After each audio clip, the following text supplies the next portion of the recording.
filled with desires of everyone, and they are full of compassion for the fallen, conditioned souls. Panchakalpa Tribhugascha Kripa Sindhubhyevacha Patitanam Pavanebhyo Vaishnavebhyo Namo Namaha. Jai Vaishnav Vrindakishna.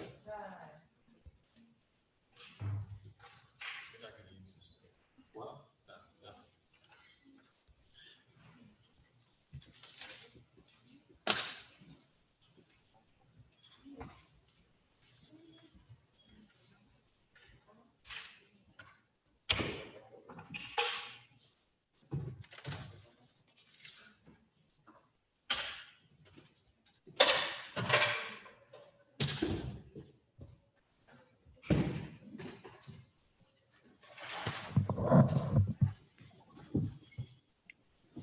all right.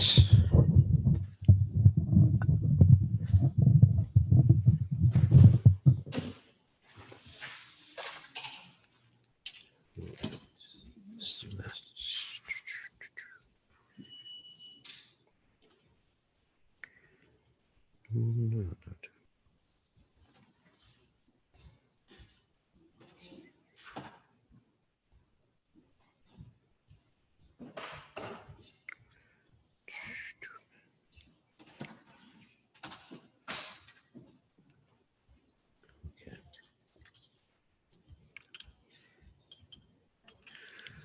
Jaya Radha Madhova Kunya Bihari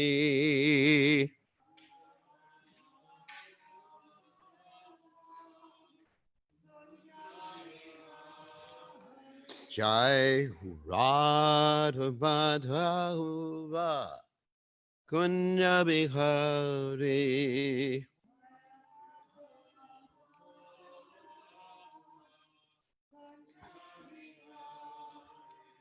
Gopi Jana Malaba Kiri Baradhauri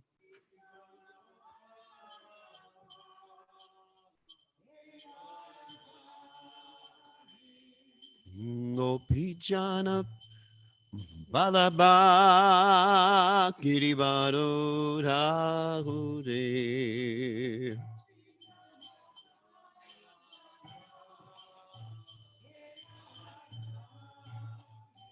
Yasudanana Vraja Janona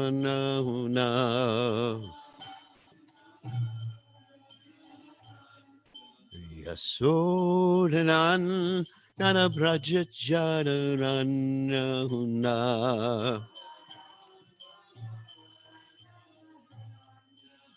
Jamuna Tirabana Chahure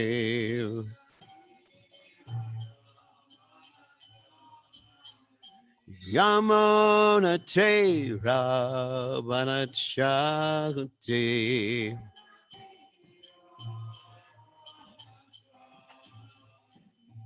Jai Hurat Umadava Kunjabi Ragati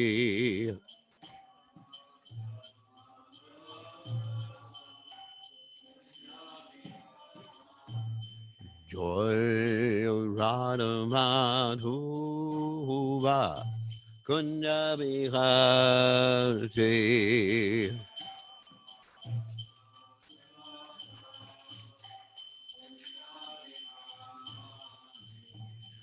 Gopi Jana Malapa Kiri Varadhavuti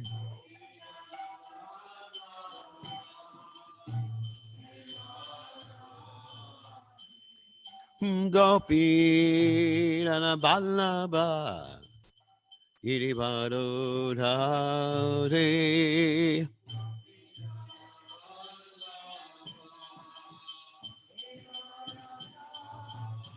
Yashodanandana Braja Jana Ranjana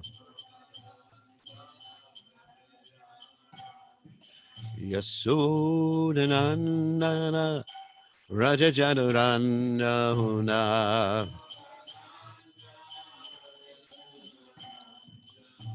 Yamuna Tirabana Chahude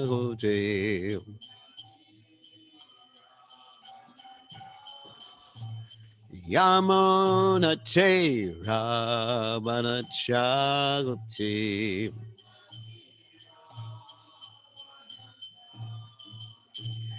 Jai Urad Umadva Kunya Vihare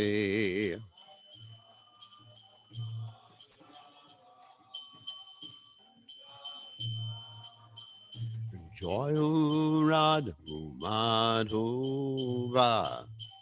Kunya Vihare Adumadhuva Jabihare Jai Om Vishnupad Paramahansa Paravatikacharya also Teta Satashi Shimad His Divine Grace Abhaya Charanada Bhaktivedanta Goswami Srila Prabhupada Ki Jai ISKCON Founder Acharya Srila Prabhupada Ki Jai Anandakoti Vaishnav Vrinda Ki Jai Namacharya Srila Haridas Thakur Ki Jai Prem Se Kaho Shri Krishna Chaitanya Prabhu Nityananda Shitweda Gadadha Shiva Siddhi Gaur Bhaktivinoda Ki Jai Shri Shri Radhakrishna Gopakavata Saim Kun Radhakunda Giri Govardhan Ki Jai Vrindavanam Ki Jai Maturam Ki Jai Jagadasami Ki Jai Yamunamai Ki Jai Shrimati Lasi Devi Ki Jai Samveda Bhakta Vrinda Ki Jai Gaur Premananda Haribo. All glory is the assembled devotees. All glory is the assembled devotees. All glory is the assembled devotees. All glory is to Shri Guru and Gauranga. Srila Prabhupada Ki Jai. Gaur Premananda. So today we're going to read again from the fourth canto. I know there was a comment made last night that every time there's a disappearance day that I go to the fourth canto. And I was actually thinking about that, you know, should I go to the fourth canto? Should I not go to the fourth canto? And I actually had a talk with BhaktiCharuMaharaj's disciples about it last night, which I can share with all of you, is that we have different relationships with Krishna in the spiritual world. There's the Shantaras. Of course, in the spiritual world, Shantaras has to be mixed with a little bit of dasha, at least, to be in the spiritual world. Because pure Shantaras is, you know, Ramajoti time. But higher than Shantaras is Dasharas. And of course, in relationship with the spiritual master, we don't have like the buddy-buddy type of friendship. But still, you know, the spiritual master is the friend. Actually, even Krishna has friends that are awe and reverent towards him. And then, of course, it's interesting that when Prabhupada left the planet, or when the spiritual master leaves the planet, the disciples sometimes have to assume a paternal or maternal mood in relationship, isn't it? It's like you see that with Prabhupada. You know, they were giving Prabhupada advice, do this, do that. You know, don't want you to leave. Of course, the conjugal mood is not there. But the point is that all these higher rasas, the four higher rasas, are all imbued with the mood of service. It's really so. If we start thinking about the conjugal ras, and of course that's not in relationship to Guru, that has the highest expression of service. That's really one way of seeing the different rasas in their hierarchy, that the service becomes actually more intense. And I mean, it's completely dedicated in Dasharas, obviously, you know, completely dedicated. And even in the Vaikuntha planets, one is completely dedicated, you know, to the service. But it becomes much more intense and much more deep, if I can use that expression, as you go up. So to me, the relationship, I mean, of course, we glorify Prabhupada and we glorify these great devotees and everything like that. But really, if we want to manifest their presence in our lives continually, it's I mean, at least from what Prabhupada taught us. And it's interesting, I look to see if, talking about these purports, particularly the purport I'm going to read today from text 52 in the 28th chapter of the fourth canto. In these purports, Vishwanath Chakravarti Thakur really didn't say much. He did say, yes, this is connected to the guru, but he doesn't go into the detail that Prabhupada went into. So these purports, and many of the purports of Prabhupada is he's paraphrasing what the acharyas say, and of course giving his own realizations. But this purport is basically, 99.9%, Prabhupada's personal realization. And of course, he's making reference to the acharyas, he's making reference to the Chaitanya Charitamrita, he's making reference to Vishwanath Chakravarti Thakur, of course, which he always makes reference to. But really, it's definitely, this purport is definitely Prabhupada's direction. I mean, these three or four verses here. I'm not going to get into the next verse, but 3 or 4 verses here, beginning with 50, 51, 52, are actually really like Prabhupada's specific direction as to what we do when a great personality passes away. So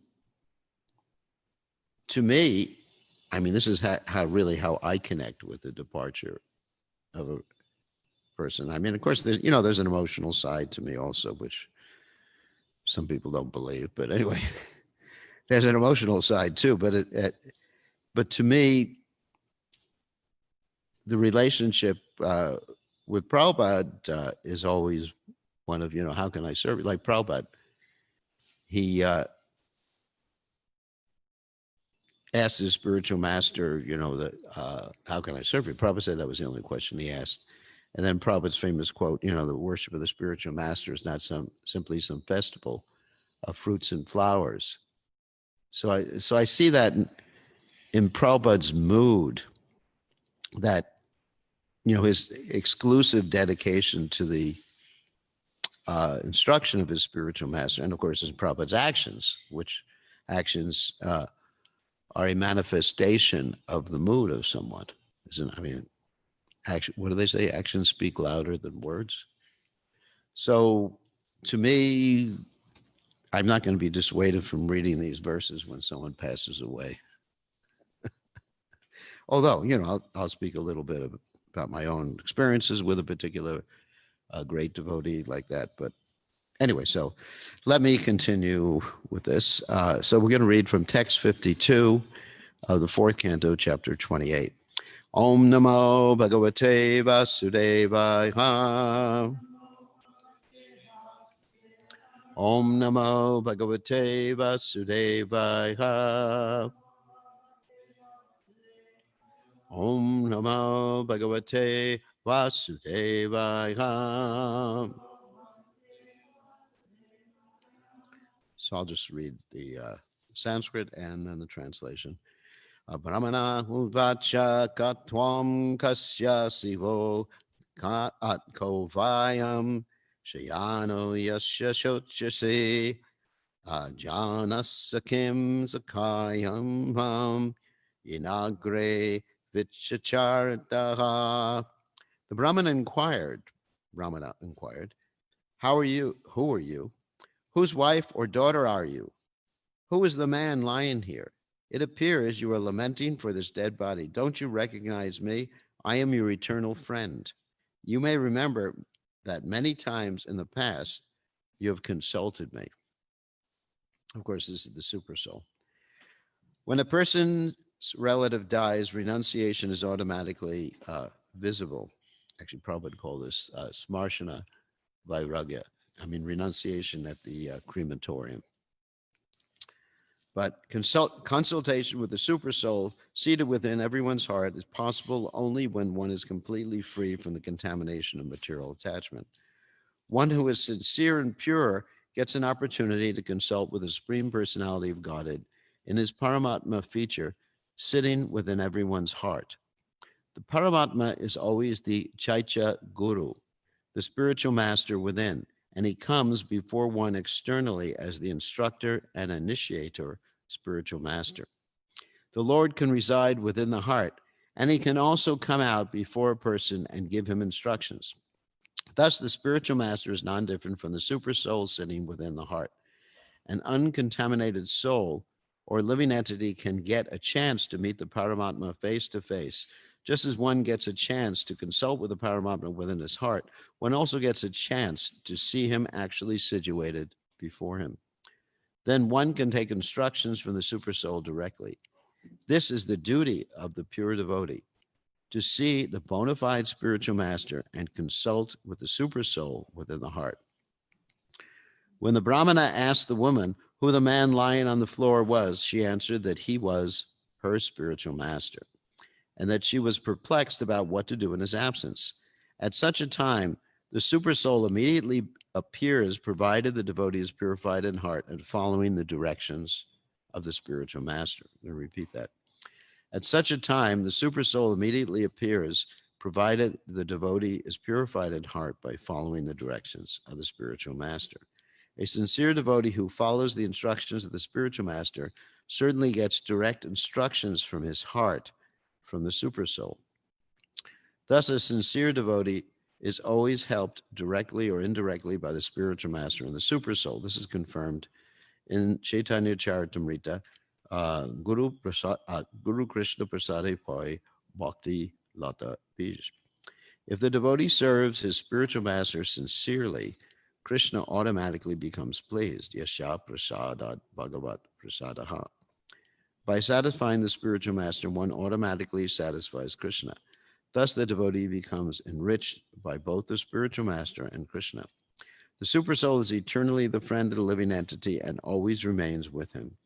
The supersoul has always been ready to help the living entity, even before the creation of this material world.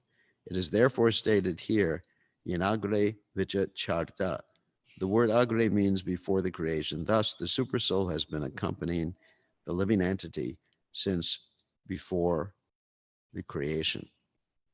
So anyway, I'm not going to read more of this purport, but I wanted to read from BhaktiCharuMaharaj Maharaj's book, Ocean of Mercy, about Prabhupada's final pastimes in this world, and then his immediate response, which is in the afterword of the book,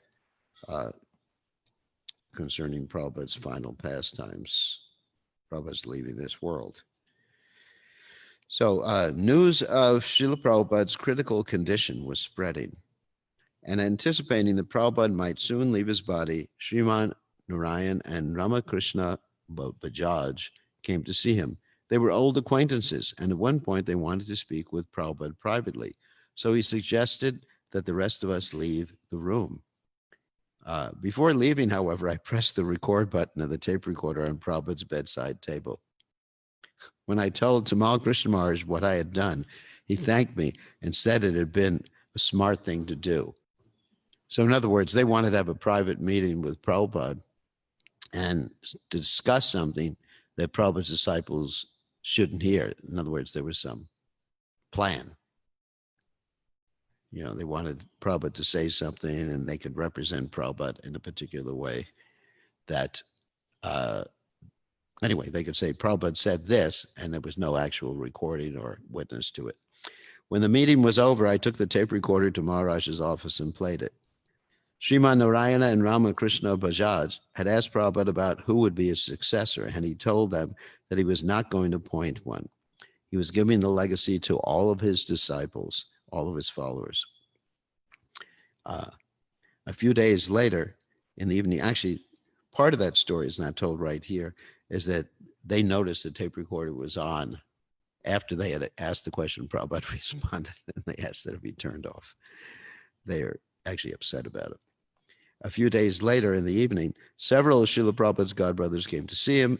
As they sat on chairs around his bed, Prabhupada admitted that he had used strong expressions while preaching. He begged their forgiveness and requested that they ask uh, and that they ask all the other Vaishnavas to forgive him as well. Srila Bhan Maharaj, sitting next to Prabhupada's head, told him that he had been in the position to chastise them and that there was no offense on his part. He expressed his appreciation for Srila Prabhupada's achievements in preaching around the world, fulfilling the prediction of Sri Chaitanya Mahaprabhu. When Tamal Krishna Maharaj showed the group copies of the 10th canto of Srimad Bhagavatam, Srila Bhan Maharaj, his voice ringing with appreciation, admitted that they were rich both inside and out. Inside, the books were rich with the wisdom that Srila Prabhupada had presented, and outside, the artwork, layout, and printing were of the highest quality. Oh, sorry. Hey, maybe someone should turn up the volume here. Yeah, turn the volume up on the main volume.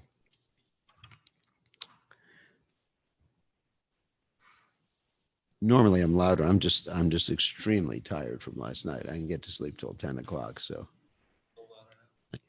yeah, I think that's good. Sorry about that. Tamal Krishna Maharaj told them how Srila Prabhupada's books had been translated into so many languages and how in Moscow, the Russian government had shown its appreciation for the books in a certificate noting their contribution to peace and progress. Everyone listened with rapt attention as Maharaj described how a skyscraper in Manhattan had become a Krishna temple and how 108 temples had been established. Let me just all over the world. Let me skip ahead because we don't have much time.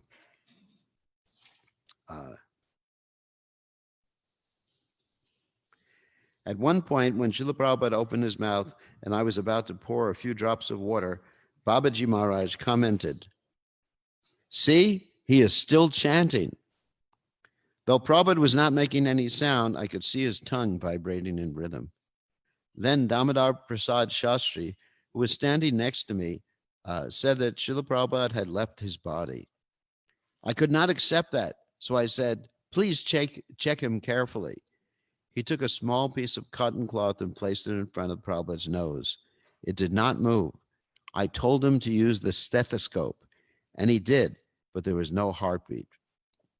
I was on the verge of breaking down, but Damodar Prasad placed his hand on my back and said, "Please don't cry. He is going back to Godhead. Let him go. Don't cause any hindrance to his journey back to the Lord."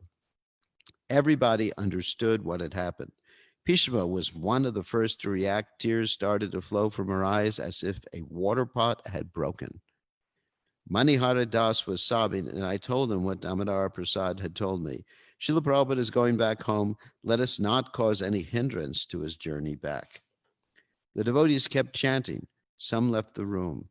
The senior men got together and discussed whether or not to put Srila Prabhupada in Samadhi that night.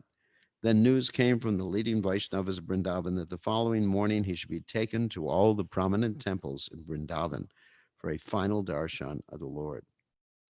Srila Prabhupada's body was placed on his Vyasasan in the temple room. Narayan Maharaj led the kirtan throughout the night. In the morning, we placed the body on another Vyasasan and carried it in procession to all the Vrindavan's major temples. When the procession returned to the temple, Prabhupada's body was placed next to the burial pit, which had been already dug. Narayan Maharaj guided Tamal Krishna Maharaj and me in performing all the required rituals, bathing the body and dressing it in new clothes. Narayan Maharaj himself handled the kopina, but he did not wrap it around the groin and tie it at the back. I wondered how Srila Prabhupada could be put in samadhi without the kopina being properly tied, but I did not say anything. Then Tamal Krishna Maharaj and I went into the pit, and Srila Prabhupada's body was lowered in. While it was being lowered, the untied kopina got wrapped around my wrist. I quickly untangled it and tied it around Prabhupada's back. I felt that he was still there, taking care of everything. Narayan Maharaj guided us through the arti and the rest of the ceremony. Then he told us to put salt around the body, and afterwards the devotees began to pour loose soil into the pit. A profound feeling prevailed in my mind. I did not want to leave Srila Prabhupada's side. I wanted to stay and continue serving him in his samadhi. So you see this mood of service is there. I mean, he was ready just to stay there. When Narayan Maharaj climbed down and the devotees began pouring more soil, I still did not move. But Tamal Krishna Maharaj knew what was going through my mind. He just grabbed me by my hand and dragged me out of that holy pit. Srila Prabhupada had entered into Radha and Krishna's eternal pastimes. So he basically he couldn't give up that mood of service, which is what actually we're talking about in the Srimad Bhagavatam here. And yesterday I was talking to the devotees I mentioned before for about a half an hour after the whole ceremony was over, and I was explaining that the topmost quality of BhaktiCharuMaharaj Maharaj was his unalloyed service to Srila Prabhupada, his desire to serve Prabhupada. And of course, there were many other wonderful qualities manifested. But we know from the Vedic literatures, the Bhagavatam, Yasha Bhakti Para Bhaktir Yata David Guru, that one who has implicit faith in the spiritual master and in the Vedic literatures, everything's revealed. Or also Yasha Devi, was another verse. Anyway, I forgot. I'm too tired to remember the other verse right now. That one, Harabha Bhakta Shikato Mahagana Mano Ritena Sati Davatobahi Yashasti Bhakti Bhagavacha Kinchana Savarganas Tatra Samasate Sura Harabha Bhakta Shikato Mahaguna Mano Ritena Sati Davatobahi. There's the verse. That one who is devoted to Krishna and spiritual master, then all the good qualities of the demigods are manifest. So in other words, when we see a devotee with all these good qualities, these come from the primary point of his dedication to service of the spiritual master and service of Krishna. Just like I was going to say, I was going to talk about something. It's hard to be tired. Anyway, so, So, all right. So what I was going to talk about was the 26 Vaishnava qualities. You hear about these different qualities. These qualities are sometimes, one is manifest and sometimes another is manifest. They're always there with a pure devotee. But these qualities come because of the primary quality of dedication, service attitude. That's the point. Just like if you try to imitate a great Vaishnava and you say, well, I'm supposed to be self-controlled, doesn't eat too much. That's one of the things. And you try to take these qualities individually and manifest them, then you're really not going to be successful, because if you're not actually on the topmost quality dedicated to the service of Krishna and the spiritual master.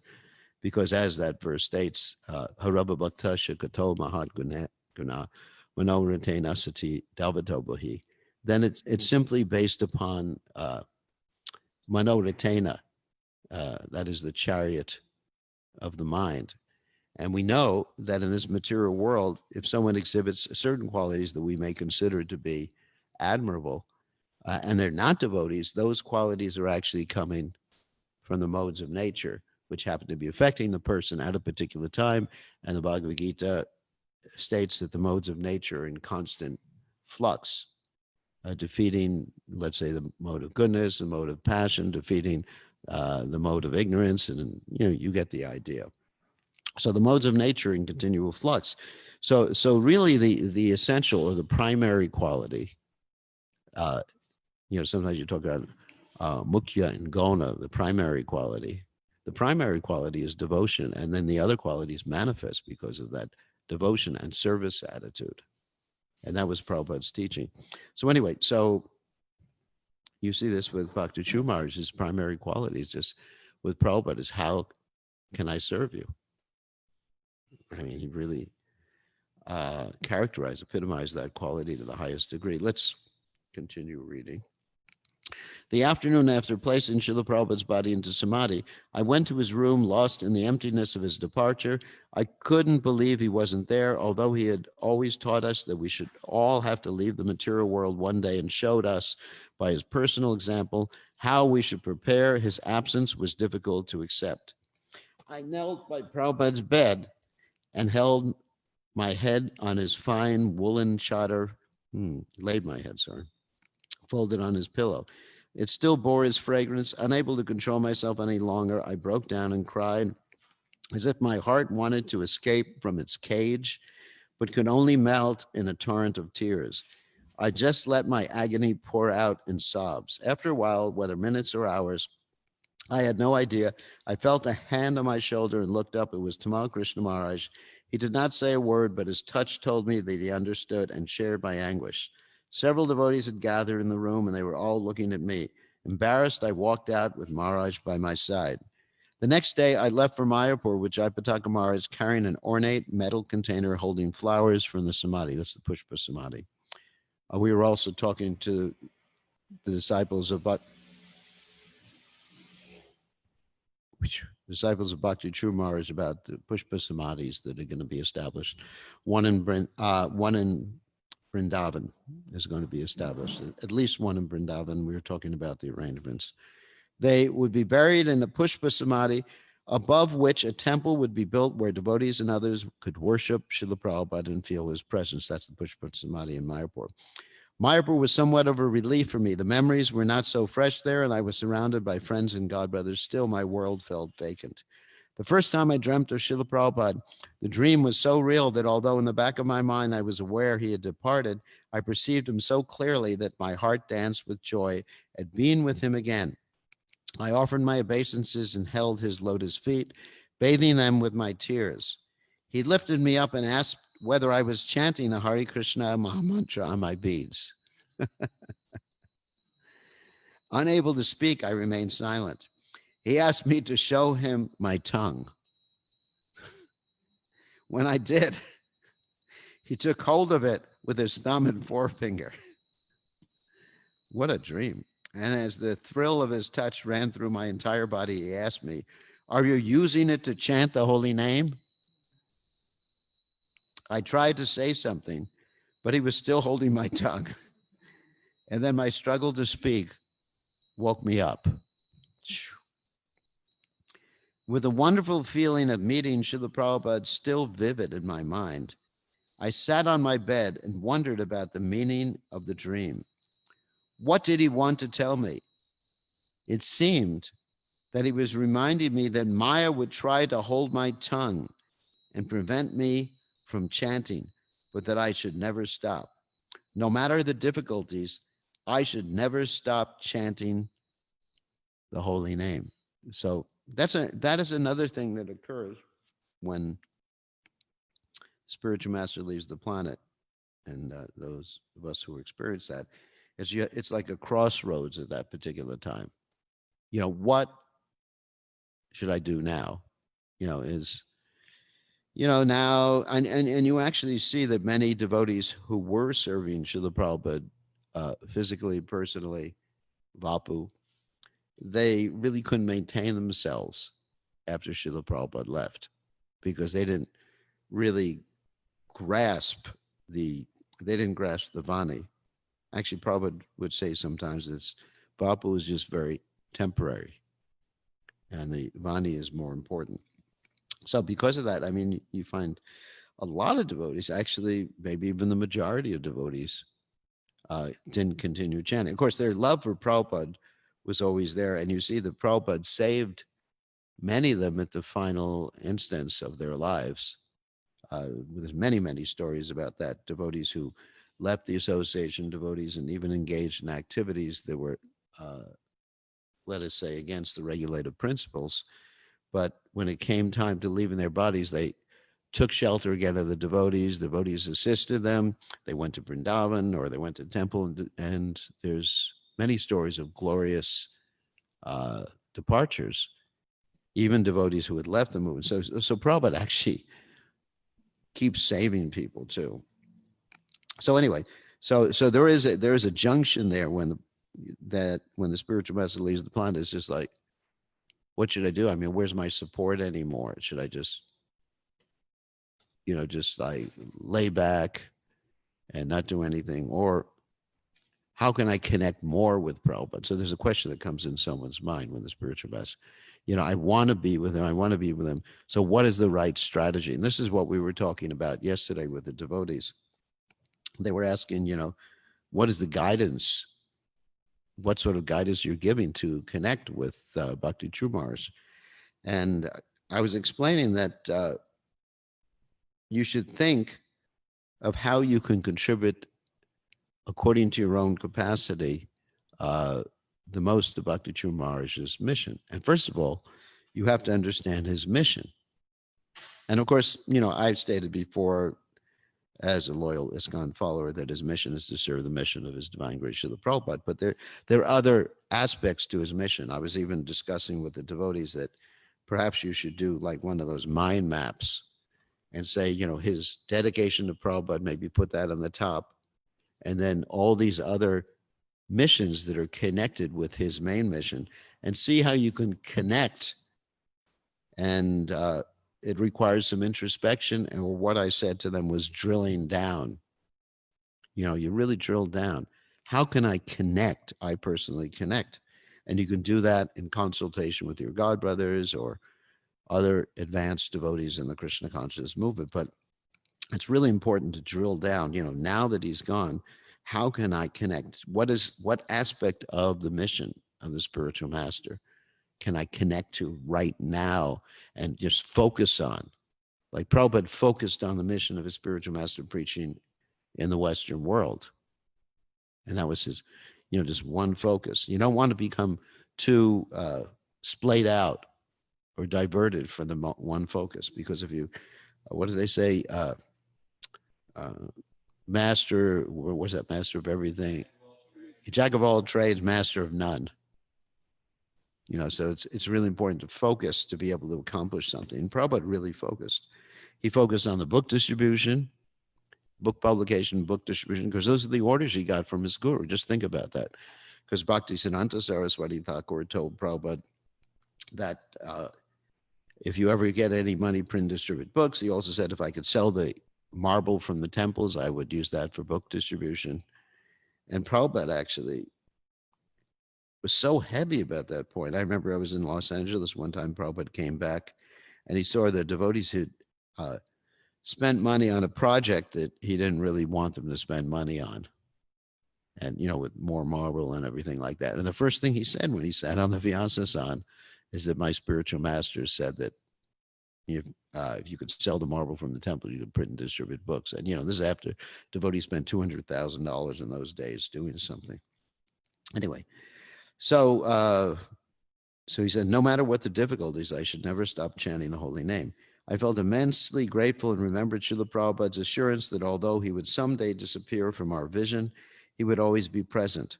For a while, in order to lead us into the spiritual path, he had become visible to us. And then he had left our sight to motivate us to move forward toward the spiritual world to find him. So it's like Krishna, for example, you can say Krishna was extremely cruel leaving Vrindavan. But actually, that was to bring the Brajabasis into a more intense frame of consciousness.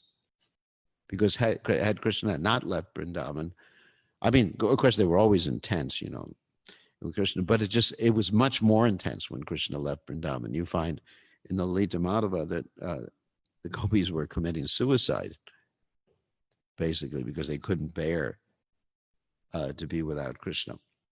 So when the spiritual master leaves, it's actually to help the sincere disciples focus more. That's part of his lesson, not only the final lesson, but in which he shows us how to leave the body, but his lesson in separation, because separation is much more intense than meeting. So so he said, he left our sight, actually, BhaktiCharuMaharaj Memories said, he left our sight to motivate us to move forward. So that's one of the reasons Prabhupada left our sight towards the spiritual world to find him. When I had decided to join ISKCON in Mayapur in July of 1976 as a full-time devotee and shave my head, a thought had run through my mind that my hair would grow back in 2 months. That if I did not like being a devotee, I could return to my old life. So you see, there's This is like a junction there. It's like a test. It's really a test, not just the final test of someone leaving the body, but the test of what happens afterwards. It's actually a test of one's dedication. These 2 months have turned to 40 years, but they have flown by, and by Srila Prabhupada's causes of mercy, my life has found its perfection. My realization is that I am eternal part and parcel of Krishna, and that my life's goal is to develop my loving relationship with him is all due to the mercy of Srila Prabhupada, who took me by the hand and led me to that relationship. I know that I have found the true path to perfection, and that achieving success is only a matter of continuously moving forward without deviation. Sometime in the future, it does not matter when, I will reach my ultimate destination and once again be at the lotus feet of my beloved Srila Prabhupada.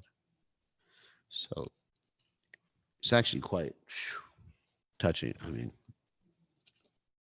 heart wrenching to hear this. So, anybody have any questions? Yes. I think it's very important to note that the instruction that Srila Prabhupada was giving to BhaktiCharuMaharaj is to always become faithful to the holy name as the foundation for everything else.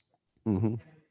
Find his strength and sustenance for the holy name, from where he can expand and perform all kinds of service. Yeah, that's actually the most essential instruction. Thank you for pointing that out.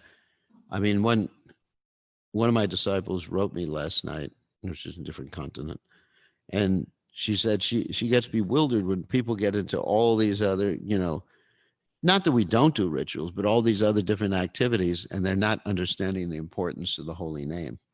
So we get diverted sometimes. And, these are all, there are Vaishnava rituals and things like that, but really they cannot compare to the holy name. It says it, even if you compare like thousands of Ashwamedha sacrifices to one chanting of Hare Krishna, you're an atheist. I mean, that's the comparison. You shouldn't compare, thousands of Ashwamedha sacrifices. I mean, it's just so important. And yeah, thank you for saying that. That's we should never forget that. That's our main business. Prabhupada called it the Hare Krishna movement. He didn't call it the Gaudiya Math. He didn't call it the Bhakti Vedanta Society or anything like that. Of course, originally he had his League of Devotees. That was a preaching strategy. But Prabhupada called it the Hare Krishna movement. And Prabhupada was so pleased, even when there were articles in the newspaper or magazines that criticized us, it said Hare Krishna. Some devotees were complaining. They're saying so many bad things about us. And Prabhupada said, no, they're saying Hare Krishna so many times. So we got 2 more minutes. Any other questions or comments? Questions, comments, problems? So, it's a time for reflection. I mean, whether or not BhaktiCharuMaharaj was our spiritual master or friend, or it's a time for reflection of what is the purpose of our life and how we have to rise above, the external world, the world of our vision, and enter into something very deep in Krishna consciousness and a mood of service. I mean, that was my point for reading the Bhagavatam again. It's service. It's service. The gopis are serving to such an extent they're willing to go to hell. I mean, that's the topmost service, isn't it? I mean, I can't say I would be willing to go to hell. Maybe I'd be willing to go to Hawaii or something, but not, that really, I mean, to go to hell. And Prabhupada came to hell. That's here, in case you haven't figured that out. Because for Prabhupada, it was hell, even Vrindavan. And living with people who are keeping meat in their refrigerator and seeing these dirty hippies. I mean, just like, you can't imagine. It was, so Prabhupada was show this mood of the gopis by coming to America. And Prabhupada actually said that the book distribution and preaching of Krishna consciousness is done in the mood of the gopis, which is the highest mood of service. It's not simply, sometimes people think the gopis means just like a female form of worshiping Krishna. They want to be a gopi because it happens to be sexy or something like that. But that's not the point. The whole the the whole mood of the whole essence of the gopis is intense desire to please Krishna with absolutely no consideration of their own happiness. That's the mood of the gopis. And if you want to be a gopi, that's what you have to be. Okay, that's a prerequisite. Before you have that, don't try to be a gopi. And you have to serve Radharani. If you're not serving Radharani, you are not a gopi. Because even Chandravali, she's serving Radharani. She's doing all of her service to please Radharani.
When will I be satisfied by taking some food from the untouchables within here and there, by drinking the water of these celestial deep? When will I go to and fro and dance the river of grace and outdoor Krishna, Krishna? When will I bow down to the inhabitants of the holy land and of you, at the name and bid of their mercy? When will the dust of the lotus feet of the snows cover my body, and when will I wear the garb of the mountain? When will I see the inhabitants of Dora and how the heat is not given to the inhabitants of BhaktiCharuMaharaj? When shall I too become a Raja Goswami? When shall I see the true form of the transcendental realm opening before my eyes? When will I become a great servant of Shrimati?